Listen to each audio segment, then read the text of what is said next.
প্রত্যেক দিনের মতো আমি আজকেও সেম বাজার করলাম। বেশি বাজার না, আজকে একটু কম বাজারই করলাম। বেশি বাজার করলে ফ্রিজ নাই, নষ্ট হয়ে যাবো গা। তো আর কি, কালকে রাত্রে ভাত খাওয়া হয়েছে না, আজকে বেশি খিদা লাগছে। সকাল সকাল ভাত রান্না করবো, চাল ধুয়ে আরম্ভ করছি, ভাত বয়া দেবো। কালকে রাত্রে তরকারি আসিল কিছু, ওইটা দিয়ে খাওয়া হইব। আর বেশি না, আজকে শুধু এক তরকারি রান্না হইব আমার স্টাইলে। সবাই তো সেমভাবে খায় না। চলছে আমার কাজ। এটা কালকে রাত্রের তরকারি, বিটরুটের তরকারি, একদম লাল হয়ে গেছে গা। তোমরা জানি কি মনে করবা?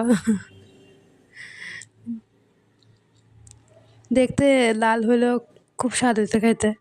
আমি নিজে রান্না করছি দেখা না, কিন্তু আমিও ফার্স্ট টাইম রান্না করছি বিটরুট দিয়ে তরকারি। ভালোই হয়েছে, খারাপ না। আজকে তো সয়াবিন তরকারি রান্না করবো সিম্পলভাবে, সবাই যেমন করে। নিরামিষটা খাইতে আমার বেশি ভালো লাগে, সয়াবিন তরকারি। অনেকে তো আমিষ পেঁয়াজ টেয়াজ দিয়ে খাইতে ভালো লাগে, আমার কাছে এমনি সিম্পলভাবে ভালো লাগে। এই সয়াবিন সিদ্ধ হয়ে থাকা। তোমরা সবাই তো করো, তোমরা সবাই রেসিপিটাও করো কেমনে করো। আমি নর্মালভাবেই করি আর কি। সবাই দেখি এমনভাবে ভিডিও করে, আমিও ট্রাই করলাম আজকে এমনভাবে একটু ভিডিও করি, দেখি কেমন লাগে, কী রেসপন্স হয়। ভালো রেসপন্স চাইলে ট্রাই করবো ডেইলি একটু একটু করে দেওয়ানোর লেগে এমন টাইপের ভিডিও। তোমার সাথে কথা কইতে কইতে রান্না চাপাই দিছি, আলু সিদ্ধ হইতেছে আর কি। সেমভাবে সব হইতেছে। মেয়েরা লাইফ যতই তুমি ইনকাম করো না কেড়ে, রান্না বান্না মাস্ট করতে লাগবো, কেউ করে দিত না। এটাই ভাল লাগে না, সবসময় রান্না বান্না, উফ কি করবো, খাইতে তো লাগবো, রান্না করতে লাগবো আর কি। চলছে রান্না।